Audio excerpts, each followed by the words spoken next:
If you ever get lost in the Amazon jungle with no food, no water, and not even a shelter to rely on, how would you survive in such a dangerous wilderness? This is a survival movie based on a true story. The film is filled with an unknown and terrifying journey, yet the man who once lost hope on that journey uses his own real experience to show us that staying alive is the greatest hope of all. The story takes place in South America, 1981. Yossi came from a wealthy family, with money, cars, and a house. He had served in the army, gambled in Vegas, and dated beautiful women, but he hated his family's strict control and the idea of living a life of marriage and routine, so he decided to leave home and explore the world. This time, his destination was Bolivia. Looking at the stunning natural scenery there, Yossi would never have imagined this would become the start of his nightmare trip. In La Paz, a city full of exotic charm, Yossi met two like-minded friends. One was Marcus, a Swiss teacher on vacation, and the other was Kevin, a hiker and photographer, who traveled the world just to capture beautiful shots. At first, Yossi's trip felt fulfilling. He even went on a successful date with a girl he liked and woke up surrounded by the scent of nature in the forest. Later, he and Marcus and Kevin wandered through every street of La Paz, watching how locals lived in this unfamiliar place. But Yossi slowly began to feel bored inside. On the last day of the trip, a local guide named Carl noticed Yossi was a foreign backpacker, so he came over and asked if he wanted to visit the Amazon jungle. Nothing compares to the jungle at night. It's alive with countless sounds, insects and birds, animals surrounding you everywhere as if they're calling out to you. Listening to Carl's words, Yossi could almost picture himself in that wild jungle. But cautious as he was, he didn't agree right away, until Carl mentioned a vanished tribe. Between mining and missionary work, nothing remained. An entire generation of indigenous people had vanished. The last secret world was gone, completely gone. Isn't this what you've always dreamed of? The question struck right into Yossi's heart. He came to La Paz precisely hoping to see those uncontacted Indian tribes no one had ever met, and now Carl was offering a private route. One that could make Yossi's dream come true and cost only $50 per person. Although they'd have to buy their own food, Carl promised if they found gold, he'd refund all the money. Yossi was quickly tempted by the offer. After returning to the hostel, he excitedly told Marcus and Kevin the news and invited them to join the trip. After all, coming to La Paz wasn't easy, and a chance to explore the Amazon jungle was truly once in a lifetime. Kevin thought Yossi had run into a scammer, but the next day when they met Carl, the man surprisingly knew exactly what Kevin wanted, saying if he went into the untouched jungle to take photos, his shots could end up in National Geographic. Marcus, the teacher, didn't have much ambition, but under the persuasion of his two friends, he still joined the adventure. After buying food and packing their gear, they followed Carl's lead and soon stepped into the Amazon jungle. This was the last frontier of the earth, a wilderness still untouched by civilization. The dense green canopy above made them feel refreshed and amazed. Strange and colorful animals everywhere dazzled their eyes at every turn. Though a sudden downpour hit midway, luckily Carl had reminded them to wear raincoats, so their expedition went relatively smoothly. Not long after, they finally saw the lost tribe. As they watched the scene where humans lived in perfect harmony with nature, they thought they'd entered a dreamlike world. Strangely enough, the tribespeople spoke to them with no barrier and welcomed the outsiders warmly as if they had hosted many jungle visitors before. But that small oddity didn't raise any suspicion. The next day, they found gold in a nearby river, and Kevin got the photos he wanted, which further proved Carl was a capable guide. That night, Carl prepared roasted meat over the fire. It was from a monkey swinging in the trees which he had shot down and then brutally killed with a rock before calling it a local delicacy. Watching Carl eat with such delight, Marcus felt disgusted and wanted to throw up. Don't let the fire go out tonight. Since there were monkeys, there must also be jaguars. They hunt monkeys, and to them, we're just foolish big monkeys. Maybe that's the cruel law of survival in the jungle. Carl took the chance to give them a lesson, but not long after they left the tribe, another problem appeared. Marcus, who had no hiking experience, suddenly couldn't walk anymore. After trekking too long, blood circulation slowed down, making his legs weak and feet numb. Unable to move, Carl examined Marcus's feet and found the problem was lack of exercise and massage. His feet, trapped in shoes too long, were bleeding from friction. The only way to heal was to keep them dry and clean daily, then his feet could gradually recover, but that also meant the team's pace would slow down. Their original plan was a 3-week round trip along Carl's route, but now they had to shorten it before the rainy season. Yet at this pace, it was impossible to go back and forth in time. Sure enough, a few days later, Carl brought it up for discussion, saying the next destination was still 3 or 4 days away, but Marcus couldn't possibly walk that far. They either had to wait until Marcus could move again or go back to the tribe and bring help. Either way, their expedition had to end in disappointment. But Yossi and Kevin refused to turn back the same way. They came here for adventure and didn't want to quit over a small setback. Kevin looked again at the map Carl provided and noticed they had been walking along the riverbank all this time, so he suggested why not build a simple raft and float downstream. Carl quickly tried to explain, pointing at the map with his finger. It looked easy, but the river itself was far from simple. Unfortunately, no one really listened to him. Marcus actually felt guilty, thinking he had ruined his friend's excitement for the expedition, so he could only agree to their plan. They built the small raft surprisingly fast, but their first river journey didn't go smoothly at all as they soon ran into fierce rapids. Facing the raging current, the four panicked and each acted on their own. Paddles splashed wildly in the water. One of the bamboo tubes fell in without anyone noticing. Kevin ignored Carl's instructions completely, yelling orders on how others should row instead. "Follow the river," Carl shouted. "Faster. Shut up and focus on rowing. Listen to me. Don't you understand? You'll get us all killed." They finally made it to shore without serious harm, but Carl refused to travel by river again because he couldn't swim and had a deep fear of water. The four calmed down and discussed their next move. Carl and Marcus would walk toward their destination, while Yossi and Kevin, the thrill-seeking duo, would continue downstream by raft. Before parting ways, Carl reminded them ahead lay a canyon with cliffs on both sides, no riverbanks, no tribes inside. Entering it meant certain death. On the right side near the canyon was a small sandy beach. When they reached that point, they had to jump off the raft and swim to shore. Absolutely never go into the canyon. Watching Marcus leave with Carl, Yossi and Kevin felt they'd finally gotten rid of the burden and could now fully enjoy their wild adventure. At first, their journey went smoothly. They even took turns napping on the raft, but wanting to get a little closer to the canyon, they ignored Carl's warning and didn't stop at the beach, until the river current grew faster and rougher. Kevin finally realized the danger and quickly woke Yossi from his sleep. Both of them paddled hard toward the shore, but no matter how much strength they used, the raft kept being dragged by the furious current into the canyon. "Rocks ahead, Kevin. Get down, Yossi, hold tight." The raft slammed into the rocks and got stuck with the water raging all around. The riverbank was still some distance away. They knew they couldn't just sit there and wait to die.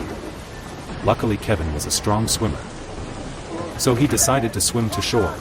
Cut some vines to use as a rope and pull Yossi over. But right after Kevin left, Yossi failed to hold onto the raft and was suddenly swept into the rushing water. He struggled with all his strength, but it was no use. The raging current dragged him deep into the canyon. Yossi, struggling in the water. Yossi couldn't dodge the obstacles and unfortunately slammed straight into a rock. His head split open, blood streaming down. Luckily, he didn't pass out right away. Driven by sheer will to survive, he clung tightly to a rock to catch his breath. And when the water finally began to calm, he pushed himself toward the canyon wall. But before Yossi could even breathe in relief, his eyes widened in fear because the canyon was exactly as Carl had warned, cliffs towering on both sides. Refusing to give up, Yossi tried climbing the wall but couldn't find even one way out. What made things worse was the sky turning dark as heavy rain poured down. With no tent and no food to keep him safe, he could only curl up between the rocks, cold and starving. After the storm passed, Yossi suddenly heard a faint clinking sound. Leaning over the cliff edge, he looked down and saw his lost backpack floating below. Inside were all the supplies he desperately needed, so Yossi jumped back into the river to retrieve it. But when he unzipped the bag to check, everything inside was soaked, except for the talisman his uncle gave him and some energy tablets still intact. He swallowed one tablet, regaining just a bit of strength, then slung the backpack over his shoulders and shouted Kevin's name, hoping to find his friend, so he wouldn't have to survive this canyon alone. "Kevin! Kevin! Kevin!" Sadly, after searching until he was completely exhausted, Yossi still heard no response. He and Kevin had become separated in the Amazon jungle, without a guide to lead the way and without a partner to rely on. Staring at the roaring river, Yossi finally felt himself breaking down, but soon he pulled himself together, remembering what Carl once said, that if he followed the riverbank, he would eventually reach their agreed destination. So Yossi left a note for Kevin at the spot, writing down where he planned to go next, then set off alone on a dangerous journey. After traveling for 6 straight days, he had eaten every bit of food in his backpack. Now starving and desperate, he had to do what Carl did that night, hunt the animals in the jungle. That day, he spotted a tree full of fruit and felt as if he had found treasure. He quickly climbed up the trunk, hoping to grab a few fruits to fill his stomach. But that tree turned out to be a snake's nest, yet he still refused to give up. Driven by raw survival instinct, Yossi climbed again without hesitation, grabbed the snake by its neck and threw it down. Then picked up a rock beside him and smashed it hard on the serpent's head.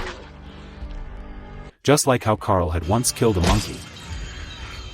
That night, Yossi used palm leaves beside a huge tree root to make himself a simple bed. As he lay down, the jungle buzzed with the sounds of insects and birds, once the kind of nature's music he had dreamed of, but now Yossi suddenly found himself missing the calm and steady life back home. The next day, he continued forward with hope, though the wound on his forehead had closed. Something inside it seemed to be wriggling like a worm. At first, Yossi ignored it. When night came, he found a spot to sleep. Half asleep, he heard someone calling his name. Yossi quickly got up and looked around. He saw what seemed to be Marcus's figure, but when he shone his flashlight that way, Marcus's shadow disappeared without a trace. What made him even more uneasy was the sudden low growl coming from nearby. Hidden somewhere deep in the jungle like a beast watching him in the dark, Yossi quickly grabbed his lighter and gas can for defense. Then squeezed out the pus from his swollen wound and stitched it up as best he could. After that, he kept moving through the jungle until he passed a tree trunk cut clean in half, and his face lit up with joy because it meant someone had been here, and that was why the trunk looked so perfectly sliced across. Soon after, he spotted 2 bird eggs ahead. He hadn't eaten meat in so long, and though the chicks inside were already half-formed, Yossi swallowed them whole, tossing the empty shells aside. But when he looked around again, hoping to find any sign of people, Yossi's face suddenly turned pale with fear. It was true that people once lived here, but that tribe had long since moved away. Yossi could only stop and rest for a while. Once again pulling out the map Carl had given him, confirming that following the river would lead him home, his nearly shattered heart began to burn with hope again. Then he tore off the socks that had stuck to his blistered feet. At that moment, he finally understood the pain Marcus had gone through back then, but now he had no chance to apologize. The next day, as he walked forward with hope again, he suddenly saw the same 2 familiar eggshells and realized he had never left the canyon at all. The footprints on the ground were his own, and he himself had been walking in circles the whole time, lost and trapped, looping endlessly. Yossi went mad, slamming his backpack in despair. But after venting his frustration, he forced himself to calm down once more. Carl had always said to follow the river. This was Yossi's last remaining hope, his only thread of survival left, the final bit of faith keeping him alive. His very last hope, yes, that was all Yossi had left to cling to. So once again, his goal became finding the riverbank, and just like that, time passed to the 14th day. Yossi kept moving forward between cliffs and jungle, stumbling his way through the wild, until one stormy night, he finally saw the rushing river again. Yossi believed it was the power of his uncle's talisman. After all, his uncle had survived both war and the camps, only passed the talisman to him before he died. Now holding it himself, Yossi thought maybe he too would escape death and somehow turn misfortune into safety. With that belief, he fell asleep peacefully in the heavy rain. But when he woke up drenched and shivering, he saw several wooden logs drifting in the torrent nearby. They were clearly parts of a broken raft, shattered and scattered by the current. Yossi immediately thought of Kevin, realizing he had overslept and missed the chance to reunite with his friend. Meanwhile, Kevin, clinging to floating wood, was lucky enough to be rescued by fishermen from a nearby village. They brought him to a town called Rarenabac, a small place deep within Bolivia, not far from where he and Yossi had planned to meet. But Kevin didn't just stay there waiting. He went to the town's captain asking for help to search for the missing Yossi. That same day, Yossi was drinking water from the river when he saw a plane flying over the canyon. He waved a piece of red cloth excitedly, trying to catch the pilot's attention. "Hello? I'm down here, look below." "Hey, no, down here." But the dense jungle canopy covered everything. Kevin, from the plane above, couldn't see a thing while Yossi looked like a tiny ant screaming for help below. Still, he refused to give up. Kevin returned to the captain once more, begging him to have the plane fly lower so he could see the ground more clearly, but the captain told him to stop wasting his effort, saying it was already a miracle he had survived himself. Yet Kevin was determined to keep looking, though the captain wouldn't move another plane. He pointed Kevin toward a fisherman named Tico, the man who knew the Tucci River better than anyone. When Tico heard Kevin's story and thought about how deadly the canyon was, he believed that after 17 days missing, Yossi must have already died inside, either starved to death or torn apart by wild beasts in the gorge. Kevin had no other choice left, so he pulled out all his savings. "How much for your boat?" "Your boat? How much is it?" In those gold rush days, money truly spoke louder than anything else. So Tico took Kevin aboard and they sailed into the perilous Tucci River. Meanwhile, deep in the canyon jungle, Yossi was still struggling to survive when he suddenly heard a woman crying nearby. She was the first living person he had seen in more than 10 days, and she wore strange clothes like a native Indian. "My name is Yossi," he said. "My name is Yossi. I'm lost. I'm lost. Do you speak English? You speak? Of course, No, of course she you didn't. don't. But her appearance rekindled Yossi's hope to stay alive. Though they couldn't understand each other, Yossi became energized again, explaining his survival plan to her while endlessly complaining that his whole body ached. Maybe it was time to rest, so he told the woman to lie beside him. It's okay, I'll protect you, we'll keep each other warm. It's okay. This way we'll be fine. The two lost souls in the canyon lay silently beside each other, but as the camera shifted, we saw beside Yossi, there was no Indian woman at all. It turned out she was just his hallucination. Yossi's mind had begun to break down after days of endless suffering, yet he still didn't give up trying to survive, only felt like he was getting closer to God. At that moment, as sunlight poured down through the jungle canopy, he thought it was heaven's guiding light, but while Yossi looked up, bathing in the light, he didn't watch his step and accidentally fell into a swamp covered with dead leaves. Even the protective charm from his uncle slipped from his hands in panic. Yossi knew the more you struggle in a swamp, the deeper you sink, so he stopped moving completely. His consciousness started to drift away as if he'd just seen his uncle yesterday. You must come back alive. Yossi. He didn't know how long had passed before he woke from unconsciousness and saw a huge leaf floating nearby. Carefully, he pulled the leaf closer. Don't break. Don't you break. Then he gripped it tightly and slowly, cautiously, dragged himself toward the shore. It was a long and painful struggle, but despite everything, Yossi finally escaped the swamp safely. Unfortunately, his backpack was left behind. Lost forever in the mire, by now, Yossi was completely exhausted. He no longer had the strength to stay alive. Suddenly, in his ears came the faint sound of people shouting, as if he had reached the edge between life and death. Yet deep down, Yossi still wanted to survive. His unfocused eyes were drawn to a group of ants by the tree. It was said they were fire ants, known for their painful bites, and were once called the earliest missionaries of the jungle. The story went that if a non-believing native Indian was tied to a tree and covered head to toe with fire ants, he would soon believe in the existence of God. Yossi didn't know if he was seeking God's mercy or simply trying to wake his numb body through the pain of the ants. Using his last bit of strength, he crawled toward the tree and took off his clothes.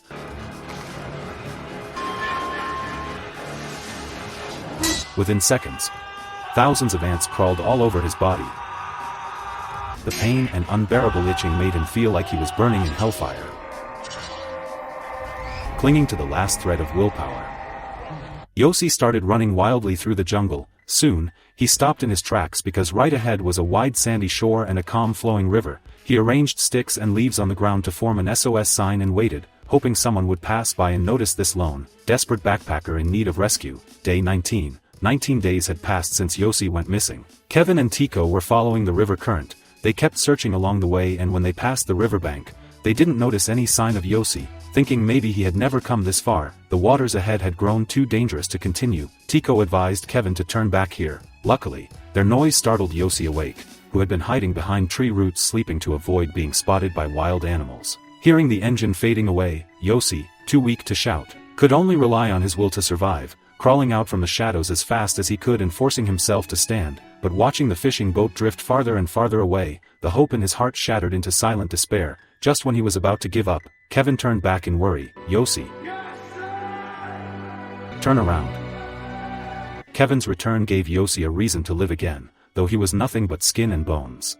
Never in his life had he felt more deeply the toughness and beauty of being alive. Yossi was brought back to Rarenabak, where he received medical care and a second chance at life. The story of the movie Jungle ends here. It's a film adapted from a true story of a jungle expedition. Yossi's tale is based on the real-life experience of adventurer Yossi Ginsberg. With Kevin's help, Carl's lies began to unfold, and soon the truth about him came to light. They thought they were going to meet the tribe, but instead, Marcus and Carl vanished without a trace, and they discovered Carl was actually a wanted criminal who robbed travelers, targeting naive backpackers. Yet Yossi didn't give up and kept searching for them, but he never found Marcus or Carl again. No trace of them at all. It turned out that the so-called lost tribe never existed at all, and the entire story was just a scam designed to lure travelers like Yossi into believing in a fake adventure. The missing tribe was nothing but a lie. It was all just Carl's trick to gain tourists' trust. After the incident, Kevin and Yossi parted ways, but neither gave up their love for photography and adventure. They both continued chasing the dreams they once shared. Kevin kept traveling and capturing the beauty of distant worlds, while Marcus's fate remained unknown.